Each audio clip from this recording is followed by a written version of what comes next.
Welcome to the final day of the 2021 Industrial Summer Study. Thank you so much for your participation in the conference. We're really excited.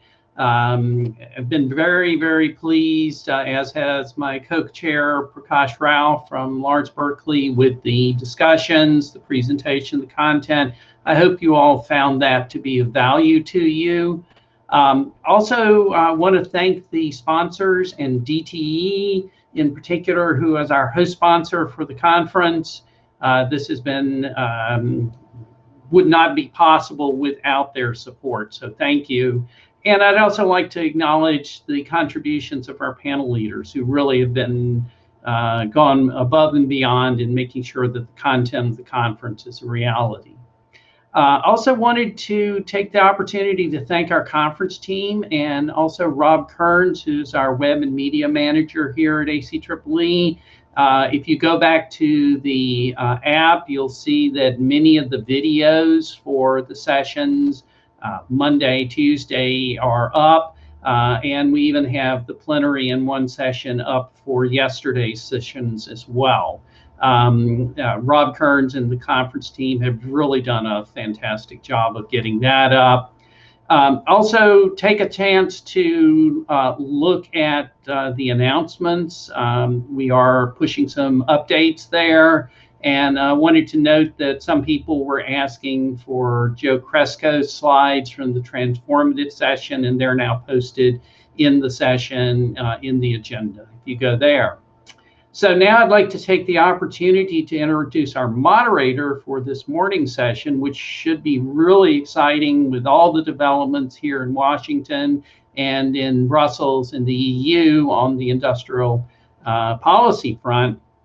And that's going to be Tom Dower, who's Vice President of Public Policy with LanzaTech. Tom brings 25 years of experience in Washington policy circles. He's LanzaTech, who he's joined earlier this year, is a carbon recycling company that converts waste carbon through gas fermentation into low carbon fuels, chemicals, and products. Tom's experience includes 15 years on the staff in the U.S. Senate, both in the majority and in the minority, working for both sides, including legislative director and deputy chief of staff for U.S. Senator Arlen Specter, as well as serving on the U.S. Senate Committee on Veterans Affairs. He later served as senior climate advisor for the U.S. Senate Committee on Commerce, Science, and Transportation under Chairman John D. Rockefeller. He left the Congress to become vice president for Lighthouse Consulting Group, representing U.S. Climate Action Partnership and the Energy, Environment, and Labor Organization clients. And prior to joining LanzaTech in January, spent over 8 years as Senior Director for Governmental Relations for ArcelorMittal, the world's largest steel and mining company. So with that, I'm going to turn it over to the very able hands of Tom Dower and thank him for being willing to join us this morning.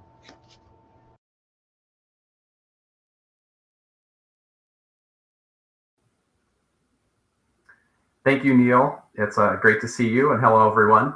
Thanks for joining us. I just have a few housekeeping items to review, and then we'll get started. First, again, thanks to the sponsors, and especially the host sponsor, DTE. For this industrial policy plenary, we have an exciting lineup of speakers, and after we hear their presentations, as you know, we'll have a Q&A session that we hope you'll join. With this in mind, remember to use the chat box on the right-hand side of your screen. Please use this box only to ask questions of the speakers and refrain from engaging with other attendees. But please feel free to post some questions during the presentations while they're fresh in your mind, and we will try to get to them. If you've attended other sessions, you know how to contact other attendees through the conference platform, and I will remind you that presentations as well as on-demand recordings will be made available. So now let's get started with our speakers. Our first speaker will be Mike Kelly, who comes to us with a wealth of experience, knowledge, and passion around energy efficiency. Mike is acting manager of the Industrial Technical Team within the Office of Energy Efficiency at Natural Resources Canada, where he previously served as a senior industrial engineer. He is a member of the ISO Technical Committee 201.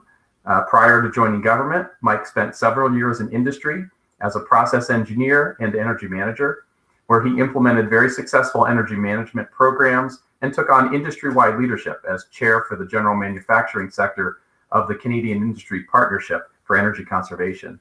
He was also a standing committee member on energy efficiency in buildings, responsible for the National Energy Code in Canada, and he was an industrial partner for Algonquin College. He received mechanical engineering degrees from Algonquin College and Lakehead University. As you will soon see from his presentation, Mike's LinkedIn profile sums it up best with energy efficiency first. Mike, we look forward to your presentation.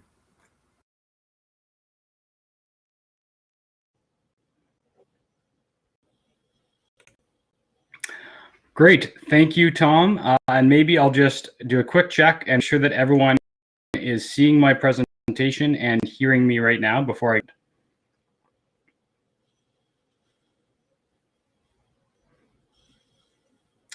Okay, great. Thanks, Rebecca. So my presentation today will focus on industrial decarbonization in Canada. Canada's industrial sector drives a significant portion of our economic activity, nearly 30% of our GDP and 3.5 million jobs. At the same time, the sector remains energy intensive, posing a challenge for our climate and competitiveness objectives. Energy is a major cost for industry, and energy demand will continue to increase. We know through our engagement with industry partners that when industries find ways to be more efficient, they become more competitive and invest in labor and capital to create more jobs and stronger economic growth. Over the next several slides, we're going to explore the relationship between decarbonization and energy efficiency. Let's first look at a map of Canada, and I'd like to highlight some of the largest emitters in the country. Established in 2004, Canada's Greenhouse Gas Reporting Program, known as the GHGRP, collects information from individual facilities relating to their annual greenhouse gas emissions. If we only look at the top 100 emitters, you'll see with this little bubble in the left corner that those emitters are responsible for over 1/4 of national emissions. These are the percentage of national emissions, meaning the total emissions of those 100 facilities as the numerator, and Canada's total emissions of 730 megatons as the denominator. We're not just talking industrial emissions here. If we change this threshold to the over 1,500 facilities in Canada that were required to report to the GHGRP, since they emit more than 10 kilotons, we would see that this new group of facilities account for nearly 40% of Canada's national emissions. And you'll see on this slide, there are a number of other ways in which we can synthesize this data, such as looking at emissions in specific industrial sectors, like we do in these other bubbles, charts, and tables.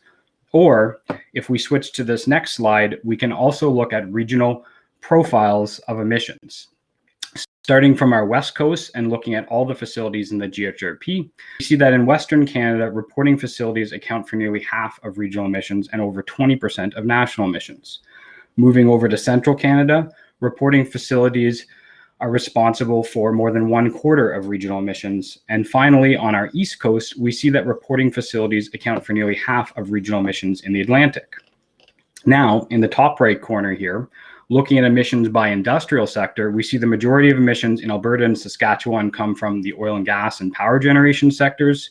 Whereas if we were to shift back over to Central Canada, we see that industrial energy use and emissions shift from the extractive and generation sectors to the transformation of natural resources, mainly metal and cement, and in Quebec, aluminum. This is an older visualization, however, it remains relevant in today's context, which is industrial sectors range in energy intensity and have varying levels of GHG emissions based on energy use, their production processes, and their location.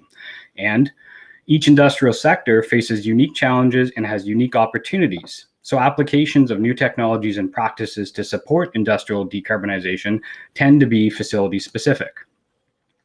Now, returning to regional distribution with a bit of a different lens this time, here we're simply looking at the secondary energy use by region in Canada. And on the next slide, we're going to look at regional GHG emissions again.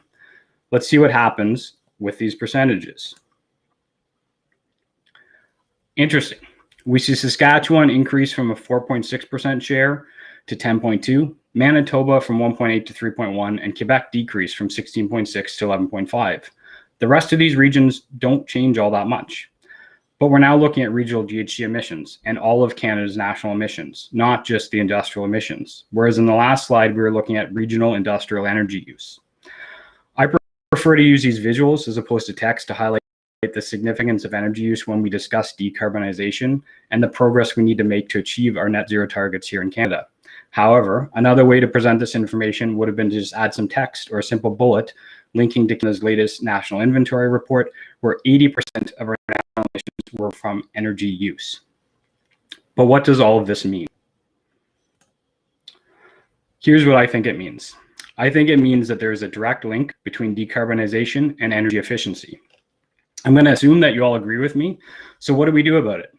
And it may surprise you, and it may sound too simple. Nevertheless, one approach is to go back to when I wore my energy manager hat in industry many years ago and ask a simple question. How can we save more energy? And going back to the basics, if anyone here may have participated in our dollars to cents workshops over the years, or one of the many utility programs across Canada, such as Ontario's Save on Energy programs, you may recognize these three important things that are required to be successful when asking that simple question. First, get people on board, and when they too start asking questions, behaviors start changing. Second, leverage these changed behaviors to achieve some quick wins that cause executives in your organization to take notice. And finally, use that momentum to make the business case to implement more energy efficiency technologies and practices to save more energy. So behavioral, organizational, and technological change all come together to maximize results. And since we already established the linkage between energy efficiency and decarbonization, we're also answering the question, how do we decarbonize industry? Now, we could call this responsible energy use, or we could speak to it as the energy efficiency first principle when answering the same question, how do we decarbonize industry?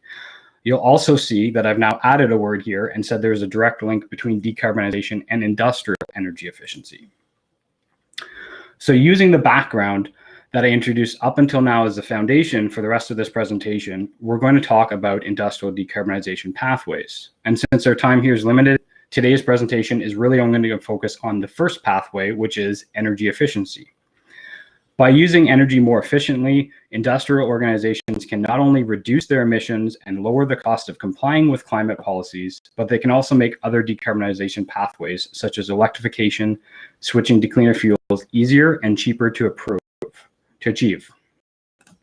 But there are some barriers we're faced with when we begin down this energy efficiency pathway. These are the ones that recur here often in Canada and globally. Due to the global nature of Canada's industrial sector, competitiveness is always top of mind. Facilities where they're able to generate the largest rate of return. Capital investments often have long lifespans to provide return, and therefore industrial organizations may not be able to act as quickly when adopting to new technologies. Each sector and each facility are unique. We talked about that one earlier already. Lack of support from executives can be a barrier. And finally, lack of resources, expertise, and knowledge. Industrial organizations are in the business of making widgets or extracting commodities, not energy efficiency. So a challenge when upgrading technology is upgrading the skills and knowledge of the people in the organization. Now, what about the levers that we have to address these barriers? We have heard that a systems approach, integrating energy management, or to say it another way, behavioral and organizational changes, along with new technologies and processes, is key to maximizing energy efficiency gains and GHG reductions. So that's these two on the left. And the two on the right, we've also heard that a stable regulatory environment and financial incentives are key to attract investments to Canada, as the costs of investment are often higher in Canada than in other countries. And I'll reiterate, using the foundation that we've covered, that Canada's target of net zero emissions by 2050 cannot be met without addressing industrial energy use. We know there is much to be done to reduce energy use and emissions in industry, and several federal government departments here in Canada are engaged in making progress.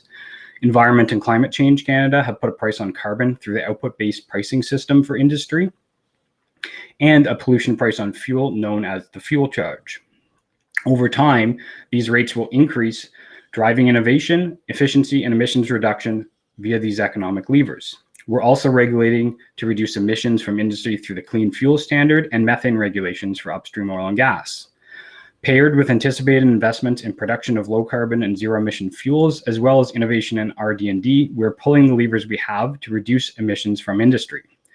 Canada's actions on industrial energy efficiency are both embedded in these regulatory, economic, and funding levers, and standalone measures that I'll speak to next.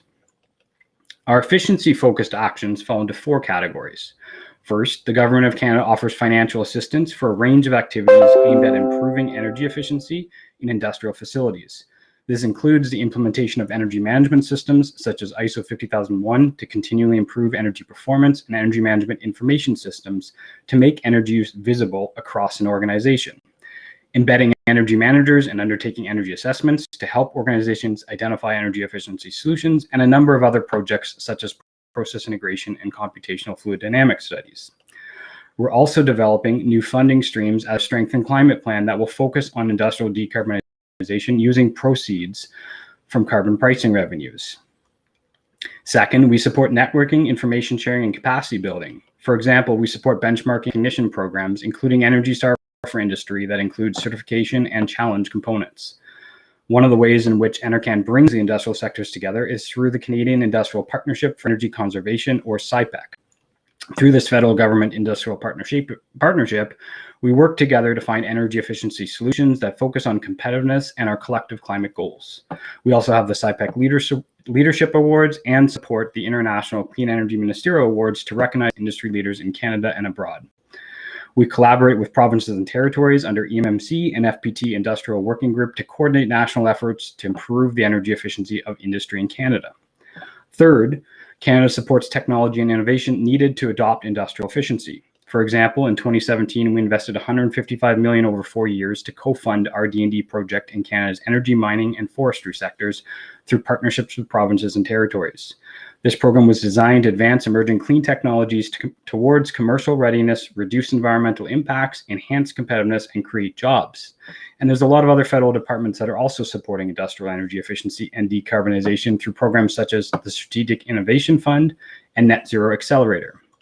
And fourth, we leverage the regulatory tools enabled through the Energy Efficiency Act to establish minimum energy performance standards for a wide range of energy-using products.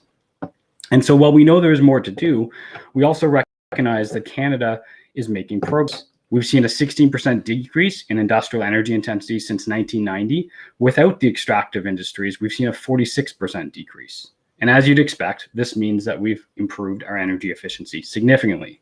There's a number of awareness-raising activities that we're involved in today. One example is our Canadian Institute for Energy Training to deliver energy management workshops. Since 1997, over 30,000 Canadian workers have completed courses. And just one quick example to demonstrate the significant results achieved when taking an energy efficiency first approach. In 2019, NRCan and Energy Efficiency Alberta launched a multi-year pilot program to support energy management for large industrial facilities in Alberta through cohort training. Directed towards the biggest energy users and largest emitters in Alberta, cohort training lowers operating costs, improves competitiveness, and reduces GHG emissions. 13 facilities that collectively emitted over 13 million tons of GHG emissions annually joined the first 2 cohorts. And from the chart here, you'll see from a good cross-section of industrial sectors. And all 13 of those facilities are reporting significant energy and GHG saving results after the first year, which includes 9 petajoules of energy saved, equivalent to the same energy use of more than 87,000 homes, over 300,000 tons of GHG emission reductions, and over $20 million in annual cost savings. And on the top of this slide, with the help of ClearResult, who delivered the program, we also see that the program is expected to save over 3 million tons of lifetime GHG savings. And on the right, you see what these significant results translate into in terms of cars off the road and lifetime cost savings, and achieved at a very attractive cost per ton and ratio of investment. But as I said, we know that there's more to do. We need to drive uptake of energy efficiency measures in more industrial facilities. We also know the important leadership role for the federal government and are considering more ambitious policies that require an efficiency lens to be applied to procurement. Finally, although I did not give it the attention it deserves today, we recognize the importance of continued RD&D and innovation in investments to ensure the technologies we need to reach net zero by 2050 are ready by 2030, if not earlier. And thank you. These are the last 3 takeaways that I want to reiterate as I wrap up. And after listening on our earlier presentations throughout the week, I'd like to leave everyone with one last thought here. What if we removed the word energy from this slide and throughout the presentation? So it was just efficiency or efficiency first. What if we applied the tried and tested energy efficiency solutions to broader efficiency challenges, whether they be resource, material, or supply chain related?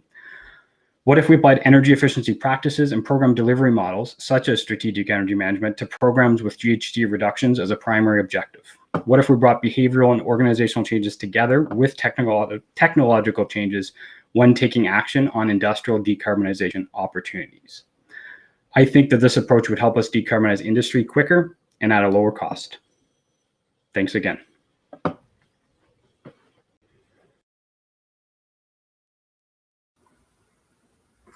Thank you, Mike. Excellent presentation and really thought-provoking conclusion there. So thank you. Next, we will turn to Dr. Clemens Rode. Clemens is head of the Energy Efficiency Business Unit in the Competence Center at the Energy Technologies and Energy Systems at Fraunhofer Institute for Systems and Innovation Research, ISI, where he has held various positions since 2010. Since July 2020, he has also been Deputy Head of the Competence Center, Energy Technologies and Energy Systems. He is Honorary Professor for Systemic Aspects of Energy Efficiency at the Technical University of Darmstadt, where he lectures on energy and resource efficiency and climate protection. His areas of research have included energy efficiency in households, commercial and industrial sectors, as well as financing and evaluation of the multiple benefits of energy efficiency. He has a long history at the Technical University of Darmstadt, where he studied civil engineering, worked as a researcher at the university's Department of Waste Management, and received his doctorate in engineering, as well as working as a dean's assistant at the Department of Civil Engineering and Geodesy. Fittingly, Clemens is a member of the board and vice president of the European Council for an Energy Efficient Economy, ECEEE. Clemens, we look forward to your presentation. Please proceed.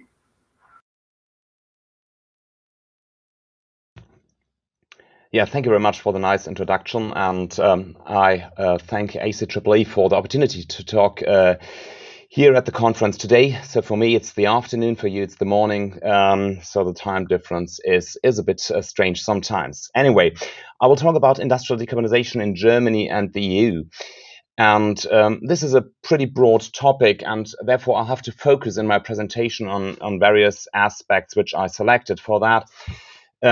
I will first say I will not talk very much about energy management and audit programs. I will not talk about minimum energy performance standards. I will not talk about most of our funding schemes. I will not talk about financing very much. And I will not talk about multiple benefits, although they are all topics which I very much like, which are my research topic, and I could talk also on for hours. But given the topic of industrial decarbonization, I wanted to focus on the major policy instruments which help to especially target the energy-intensive industries with their very particular challenges.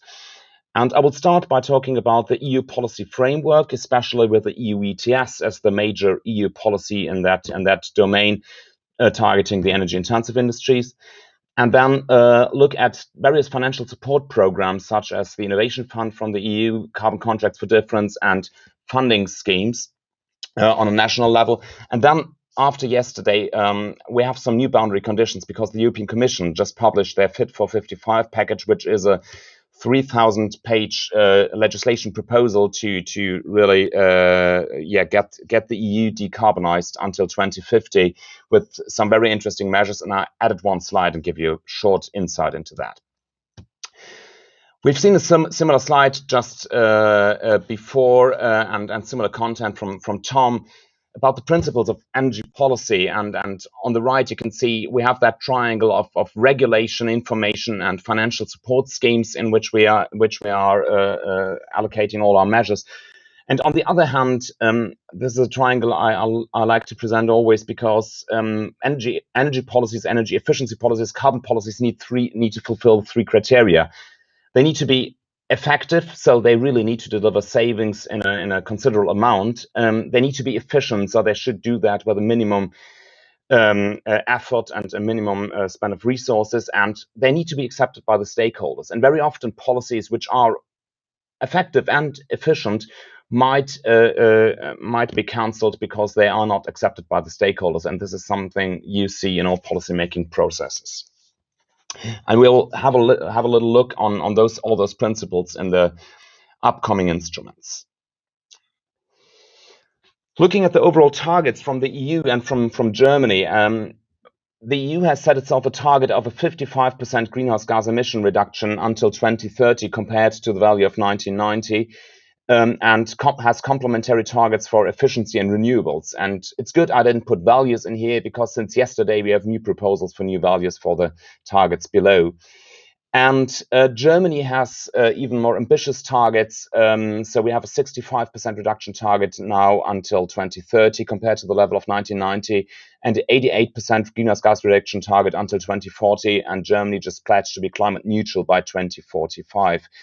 And we have also in our new climate law binding targets for all end use and generation sectors until 2030, with annual reduction values written down in law, which has to be also now somehow underlined with measures, but we're going to see that. And this is a pretty ambitious pathway. We need to go forward, and we need ambitious policies to support that from the state side. The most important overarching instrument on the EU level for large industrial consumers is the EU ETS. And the EU ETS is a classical cap and trade mechanism. It covers about 45% of EU's greenhouse gas emissions, and it limits emissions for over 11,000 heavy energy using installations. So it includes, on the one hand, the power sector, so it's the large fossil fuel burning power stations and the large industrial plants, such in the chemical industry, in the iron and steel industry, and so on. Airlines operating in the EU countries are also included, but only for domestic operations. So within the EU ETS, there are reduction targets. By 2020, a 21% cut compared to the level of 2005, and 43% by 2030. And the allocation of the allowances are, on the one hand, the allowances are auctioned for in some parts, and on the other hand, especially for the energy-intensive industries, there are free allocations based on benchmarks for the industry. For the power sectors, all the certificates are auctioned. And the carbon price, which is then a direct result of the emission trading, of the cap and trade mechanism, helps to internalize the costs of carbon into the industrial decision making. And we had for a very long time, more or less until 2018, big problems because the carbon price was far too low. It was around 4 to 5 euros per ton of CO2, which had no effect actually on industry's decision making.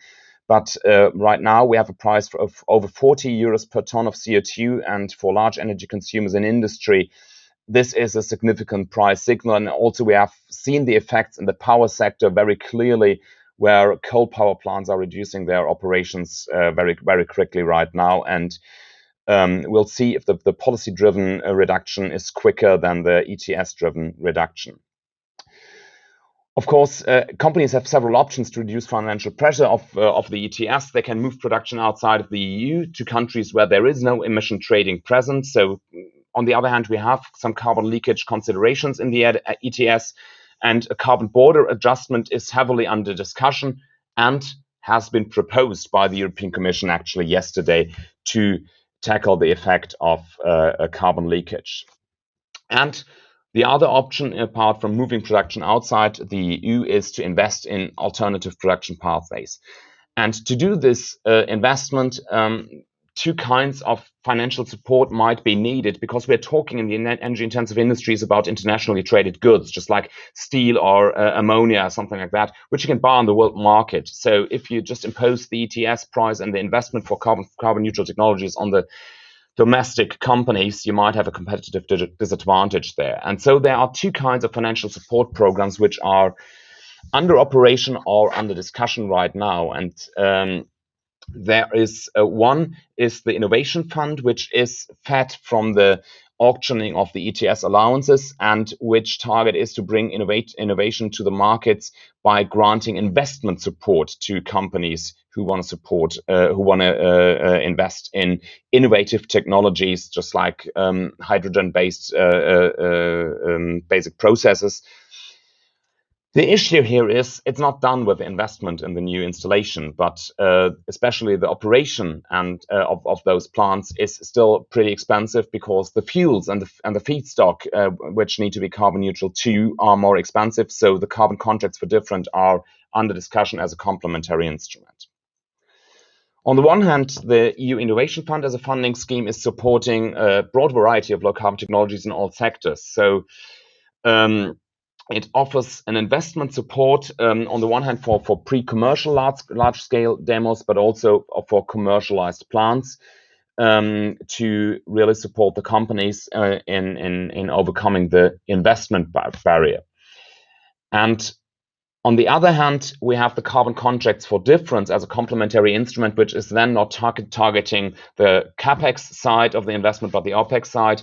So it's the general idea is that you get a defined carbon price pathway for your investment, so you really know on what you're investing, and you have certainty about the carbon price you can expect for your fuel. So if the difference is either compensated by the state, or on the other hand, if the carbon price is then above the agreed level, you might just pay the difference back to the state. So it's the general idea is to give a long-term stability to the companies, give them an investment environment where they can securely invest in the new technologies.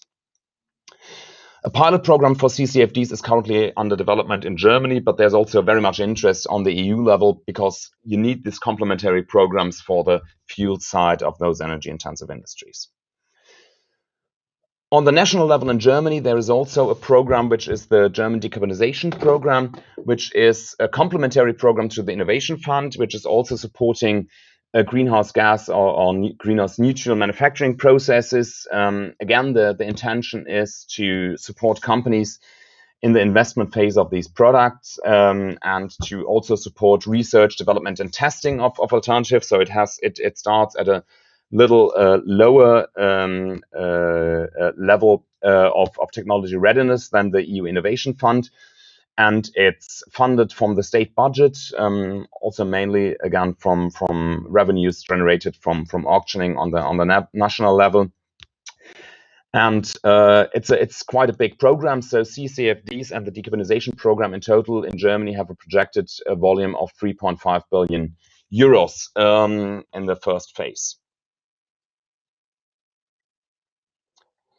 And now, and I still have 1 minute left, I think, for the Fit for 55 package, which the EU just published yesterday. So the EU announced the target, the 55% reduction target earlier. And now with that package, with the policy package, the general idea is to underlie that with measure and targets for the individual areas.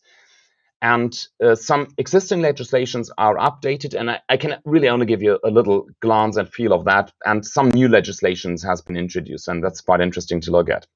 In the EU ETS will be extended to maritime transport, and it will have an increased ambition level to mirror that stronger decarbonization path the EU will take.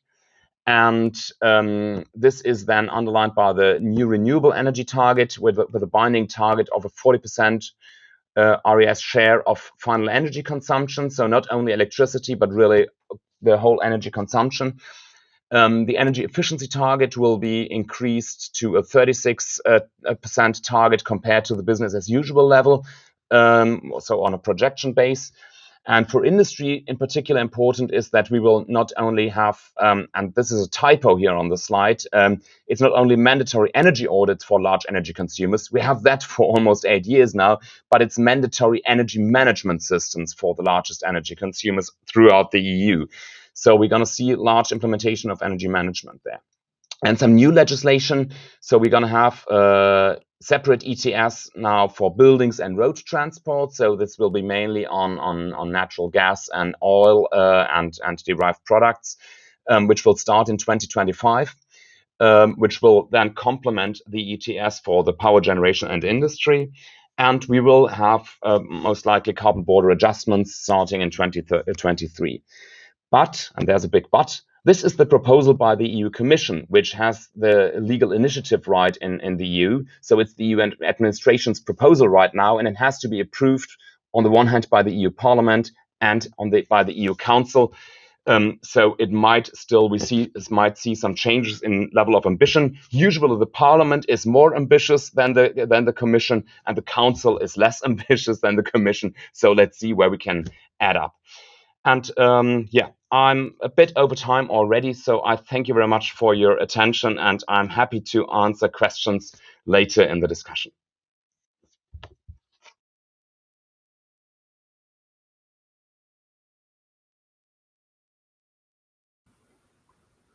Thank you, Clemens. Great presentation. We really appreciate it. Thank you. It is now my honor to introduce someone who needs no introduction at an ACEEE event, Steve Nadell, ACEEE's Executive Director. Steve joined ACEEE in 1989 and has served as Executive Director since 2001. Before his promotion, he served as Deputy Director and Director of ACEEE's Utilities and Buildings Programs. Prior to ACEEE, Steve worked for Massachusetts' largest electric utility and the largest environmental group, and worked with an inner-city housing organization in Connecticut. He has worked in the energy efficiency field for more than 40 years and has over 200 publications. His current research interests include energy and climate change policy, strategies to decarbonize the buildings, transportation, and industrial sectors, utility sector energy efficiency programs and policies, and appliance and equipment efficiency standards. Steve earned an MS in Energy Management from the New York Institute of Technology and an MA in Environmental Studies and BA in Government from Wesleyan University. Steve, the floor is yours. Okay, thank you very much. Can people hear me, see me? I'm just double checking the chat to make sure everything's okay. So I'm going to clean up here and talk a little bit about industrial efficiency policy in the US. And in particular, I'm going to emphasize some of the things that are being considered and more briefly go over a lot of the stuff that is underway, because many of you are very involved in that and perhaps more familiar. So just a little briefer on what's going on now. But first, to put this in context, in general, I think the US, particularly with the current administration, the current Congress, is very interested in getting to net zero by 2050. This is a slide from the IEA's recent net zero emission scenario, showing how they are targeting getting to zero net emissions by 2050. Industries, the yellow bar, maybe a slight bit of energy use by emissions by 2050 to be compensated by various carbon capture and sinks. Energy efficiency plays a very strong role here. You can see on the left that the various color bars are basically efficiency, whether yellow, what they call efficiency, behavior, call it housekeeping, operational improvements, as well as fuel switching, often to move to a more efficient but different fuel, are almost half the reductions, and then they are looking to use a variety of other techniques to get the rest. In terms of the various techniques, and Mike talked about this before, we have energy efficiency, but energy substitution, changing sources, low carbon fuels and feedstocks such as hydrogen, also renewable natural gas, and then the carbon capture, utilization, and storage. Mike talked about those. So in the US, policy occurs at many levels. Just to give a few examples, at the federal level, we have a lot of research, development, and demonstration programs that have been going on for many years through the Advanced Manufacturing Office. We have the industrial assessment centers, which work through more than 30 colleges and universities to provide energy audits to small customers and help train engineering students in the process. There are things like 50,001 Ready, Better Plants, and the Energy Star Industrial Energy Management programs. And I know some of the staff from those have been attending these, and I've heard these mentioned a number of times during this conference. At the regional level, we have regional energy efficiency organizations. The map on the lower right shows the different groups serving all the states but California, and California is in the process of setting up such a program as well. These tend to emphasize market transformation, and an example is the Northwest Energy Efficiency Alliance Strategic Energy Management Initiative, as well as efforts they've started to help improve motor systems. A lot of these have spread to other regions, but I want to give credit to NEA for helping originate many of these. Likewise, many states have their own activities. The New York State Energy Research and Development Authority has been particularly notable. The industrial sector, such as their long-running Flex Tech program, that provides customized assessments and financing assistance, primarily to medium-sized enterprises. Yes, smaller eligible, yes, larger eligible. Most of the activity has been in the medium. Likewise, Wisconsin's focus on energy and Oregon's Energy Trust of Oregon have been very active in the industrial space. I'm not saying these are the only, these are some notable examples. Utilities have been very involved in energy efficiency, whether it's motor systems, strategic energy management, as well as custom process improvement programs. Utilities are quite a smorgasbord across the U.S., as you could see in the lower right. That's a map of the investor-owned utilities, and the service territories tend to be primarily at the sub-state level, but they can be very major players in industrial energy efficiency efforts. Now I wanted to move to some of the things that are in play now, particularly in Congress and also with the administration. I mentioned research, development, and demonstration.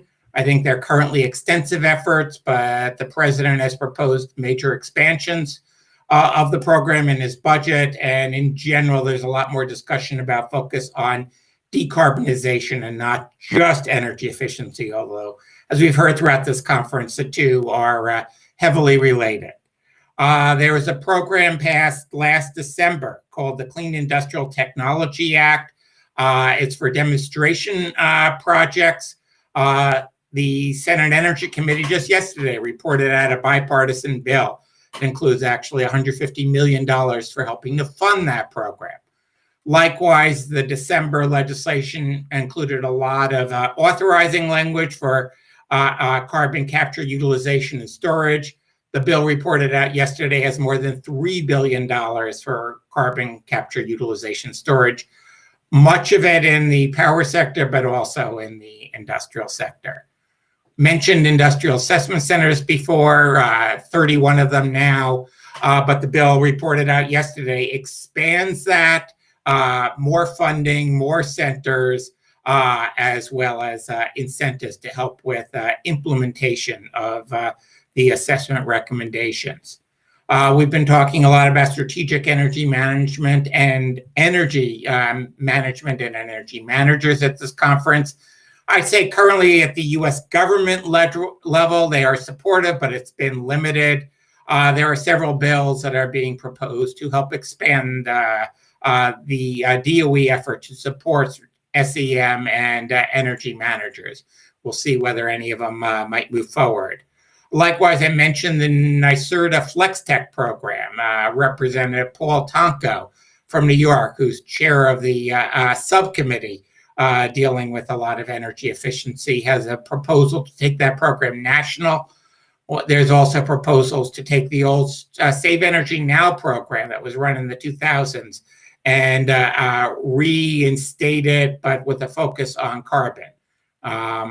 And then there's been a lot of interest in how do we go beyond demonstrations? Can Department of Energy get more involved in commercialization to help fund initial commercial applications of transformative decarbonization technologies? And also, how do we help with regional consortiums?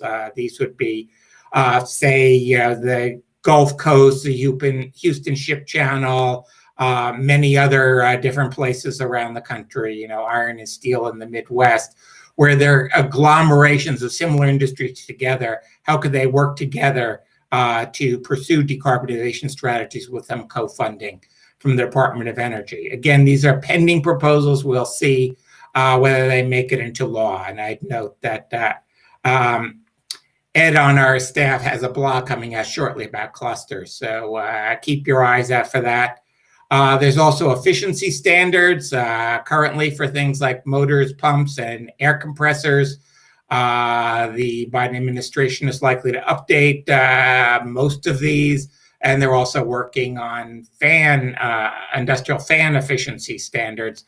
Work started under the Obama administration that is starting to pick up.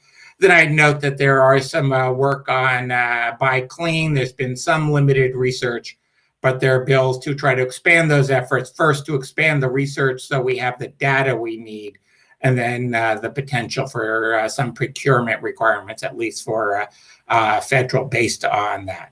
So there's some of the things that are in play. Not all of them are going to get enacted, but some of them, such as the ones I've noted that were in the bill reported yesterday, are likely to get enacted. Some of the other ones, a few of them may, but many may not.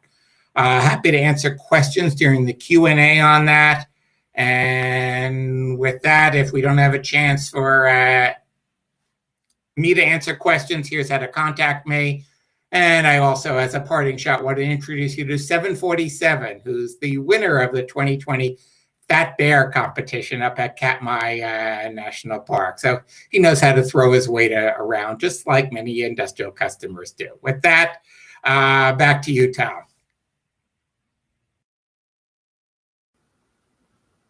Thank you, Steve. Enjoyed that presentation very much, including the end. Obviously, a very efficient eater. And thanks to our other panelists as well. So let's now turn to some questions, and the audience has been great posing questions here. So I will dig in. As moderator, let me just first ask just a sort of a quick one for anybody who wants to respond, and because as we're talking about all of these issues and these transitions for industry, how do you respond to sort of an increasingly pervasive idea that I'm seeing, that rather than make incremental progress at existing facilities around existing technologies, why don't we just skip to the future state, the 2050 technologies that we think are gonna be there, and why should we implement energy efficiency? Why can't we just completely transition quickly? Any responses to that? I can maybe jump in quickly first, just because I focused on the energy efficiency first kind of pathway so much throughout my presentation. And I guess I would say is there's risk in doing that, because you may be implementing these new technologies to meet a demand that is not needed in the first place. And so by making sure that we're reducing our demand, it was reduce the cost for adopting then those new technologies. It will help with things like modernizing the grids and everything that goes along with it. Thanks, Mike. I would like to add. I think we need both ways. It depends a bit on which industrial sector we are looking. And I've not been talking about the energy efficiency first principle very much, although I embrace it and I love it. And it's of crucial importance for most of the industrial sectors which are less energy intensive. But on the other hand, if we think about the steel industry, the chemical industry, there is a need for energy efficiency in a classical sense. But on the other hand, energy efficiency will bring us only so far when we think about decarbonizing steel production, and we need that radical change in the end. And the incremental changes which we can achieve with energy efficiency will not be sufficient. And so I think we need to go both ways, but we shouldn't rely only on the fuel switch variant, because that will bring us huge problems especially in the non-energy intensive sectors, because that will not help us because of the availability of energy, especially of electricity in the end. So that will be a limiting factor, and that's something which is very clear from the IEA study, which Steve showed in his first slide, that we have a limitation also in renewable energy sources. So we need to be very, very conscious about what we do. Very good. I would just add, yes, the smaller the loads, the easier it is to convert to decarbonized technologies. And as Clemens pointed out, electricity, hydrogen, renewable natural gas are not unlimited, and we're going to need to conserve them as well. They're not going to be cheap. So the less we use, the better we can afford these new technologies. Very good. And one of the other issues that's coming up in the chat is about the geographical differences. So specifically, there was a question for Mike on essentially reducing Canadian emissions. You really have to look at how fossil heavy the grid is in places like Alberta and Saskatchewan, and looking at the footprint of oil sands extraction. And so the question was about technological or other solutions for industrial decarbonization, and essentially I'm going to expand that to their applicability will differ by geography for a number of reasons. So I just ask each of you to maybe talk a little bit about the industrial decarbonization technologies that you see moving forward in your country or region, and you've already covered some of them, but if we could just get some big buckets on which technologies really seem to be taking hold. Yeah, sure. So I'll jump in again if that's all right. And maybe I should just highlight that in my presentation, I also did include an annex. And that annex basically describes a big group of Canada's industrial decarbonization ecosystem as of this summer. So it's all the federal government programs that support industry and Canada to achieve net zero. So there is a lot more detail if everyone wants to take a look at those kind of on their own time afterwards. And for the response to the question, I guess I would say it really does depend on the sector and the facility. So a good example here in Canada, just last week, we saw our government announce a significant investment of $420 million in financial support to facilitate Algoma Steel's proposed transformation to an electric arc furnace steelmaking. And then if we were to shift to some of the sectors in Alberta specifically, because that's where the question was, if we're talking power generation, it may be things like renewable penetration, whether it be solar, wind, bioenergy. It may be higher regional battery storage capacity. It may be CCS retrofits. It may be smart grids. It may be SMRs. It may be heat pumps. Whereas we go over to oil and gas, then certainly carbon capture and storage is part of the solution. Electrification in terms of gas boiler substitutes, no flaring, vapor recovery units, leak detection and repair. These are all things that we need to look at on a sector and facility basis. And as well, I'll just add for the oil and gas sector, we do have a number of other projects that do focus on some of these technologies that I just didn't have time to cover today. So for oil and gas in Canada, just recently, we launched the Emissions Reduction Fund. So that's a $750 million, which includes a $675 million onshore component to it, stands where we're funding projects to reduce emissions. So certainly there's a web that I encourage everyone to go take a look at it and see some of the projects we're seeing come through already. From intake 1, there was over 3 mega in expected savings of the project. Very good. Clemens, would you like to?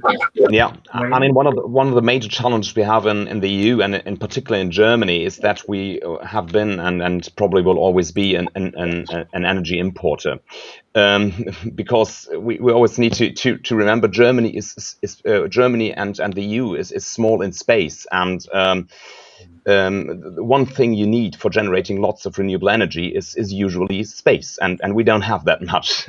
So energy efficiency is definitely one major thing we need to consider, because a lot of the energy we're going to use also in the future, being it electricity or hydrogen, we need to import. So this is always something we need to consider, and why the energy efficiency discussion is still extremely important.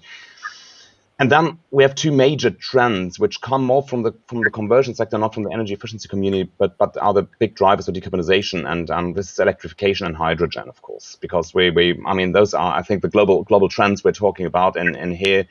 And the major discussion is the balance between the two, I think, and whether it's also then importing hydrogen or importing semi-finished products or something like that, and where to do that. And that's one of the major discussions, whether we need really the raw material production in the EU, where we have neither the ore nor the energy. So does it make sense to import iron ore and hydrogen to create steel inside the EU? And you could argue you could also import some secondary products, also in terms of climate neutrality. So that's one of the discussions as a major driver.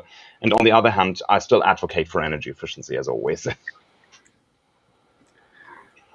Absolutely. Steve? People have covered a lot, so I'll just be brief. Energy efficiency, I see as the foundation. I see strategic energy management potentially being a foundation for that, because it's a continual improvement commitment. And each year, what are you going to do in all these different measures, whether it's energy efficiency or decarbonization? But as Clemens pointed out, industrial heat pumps will be very important for low, perhaps medium temperature, hydrogen for a higher temperature, I believe, as well as for some of its chemical properties. CCUS I see as important, particularly I emphasize the U. How do we incorporate it into products as a priority as opposed to trying to stick it in the ground? Because that's both more difficult and it's hard to say how permanent it will be. And then there's tons of regional industries that emphasize things. It's going to be tons of different chemical processes along the Gulf Coast, a lot of steel in the Midwest, and the importance of direct reduction. There's cement everywhere, particularly where there's a lot of construction. So the U.S. is very diverse, so a lot of this is also going to be regional. Thank you, Steve. We really only have about 1 minute left, and Clemens, I think I'm going to turn to you just because you got a number of questions verging on sort of small to medium-sized enterprises and what kinds of policies work for them. And also, and maybe we just have to shelve this for now, but this contract for differences, very intriguing policy concept. And I guess just quickly, if you could tell us, is that well defined at this point, or do you feel like it's pretty nascent in the discussion? Somewhere regarding the CCFD, somewhere in between. So we want to roll out the program next year, so it should be quite ready. But on the other hand, there are still some important points open. But we can have a discussion also on LinkedIn or wherever if you like afterwards. So just contact me. Regarding the SMEs, and there was especially the question of the spillover of the SEM.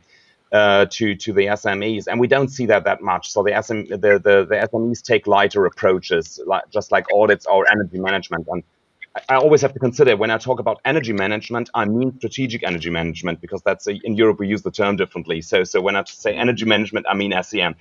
So small and medium-sized enterprises do energy management more in the US sense of the term. So they install, you use measurements, also a bit of continuous improvement, but lighter than the SEM approach with a real strategic continuous improvement circle. And there are some kinds of spillovers, but audits are the most prominent thing, and the funding schemes are extremely popular. So our policy mix heavily relies on state money being pushed into the market. Okay, thank you for doing that so quickly, and I'll turn it over to Neil Elliott, and just thank you so much to the panelists for all of your insights.